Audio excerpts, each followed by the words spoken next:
Assalamualaikum warahmatullahi wabarakatuh. Kami dari kelompok 3 akan mempresentasikan tentang sejarah perkembangan ilmu pengetahuan yang beranggotakan 1. Enggar Apriani, 2. Firda Solikah, 3. Salma Mardiah. Apa sih ilmu pengetahuan itu?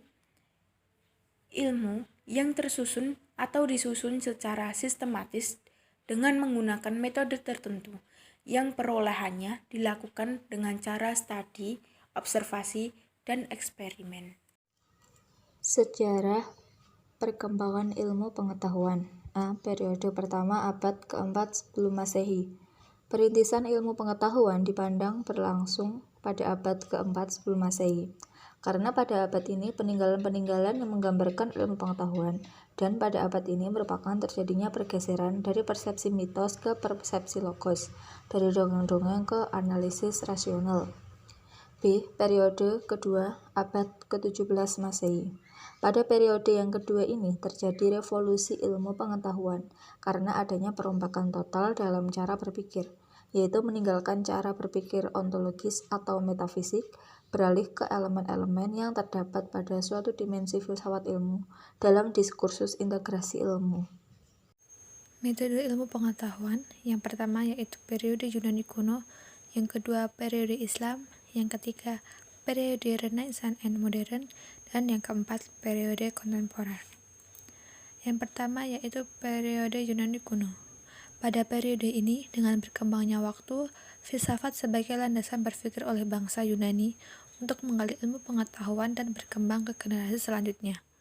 Pada zaman ini menggunakan sikap on-inquiring attitude atau suatu sikap yang senang menyelidiki sesuatu secara kritis dan tidak menerima pengalaman yang didasarkan pada sikap receptive attitude atau sikap yang menerima begitu saja.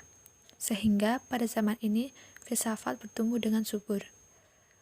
Yunani mencapai puncak kejayaan atau zaman keemasannya. Pada zaman ini banyak bermunculan ilmuwan yang terkemuka. Di antaranya ada Thales, Pythagoras, Socrates, Plato, dan Aristoteles. Yang kedua yaitu periode Islam. Pada periode ini terdapat keilmuan yang dipengaruhi oleh persepsi tentang bagaimana tingginya kedudukan akal seperti yang terdapat dalam Al-Quran dan hadis. Persepsi ini bertemu dengan persepsi yang sama dari Yunani melalui filsafat dan sains Yunani yang berada di kota-kota pusat peradaban Yunani dunia Islam zaman klasik, seperti Alexandria atau Mesir, Justriapur atau Irak, Antakia atau Syria, dan Bactra atau Persia. Yang ketiga yaitu periode Renaissance and Modern. Pada periode ini, perkembangan peradaban yang terletak di ujung atau sesudah abad ke-8 sampai muncul abad modern. Ciri utama Renaissance yaitu humanisme, individualisme, sekularisme, empirisme, dan rasionalisme. Selanjutnya yaitu pada periode kontemporer. Pada periode ini mulai berkembangnya teknologi komunikasi dan informasi, pengembangan sistem elektronik, serta spesialis ilmuwan yang semakin tajam, mendalam, dan efisien. Mungkin ini presentasi dari kami. Jika ada yang ditanyakan bisa melalui forum yang sudah ditentukan. Sekian, terima kasih. Wassalamualaikum warahmatullahi wabarakatuh.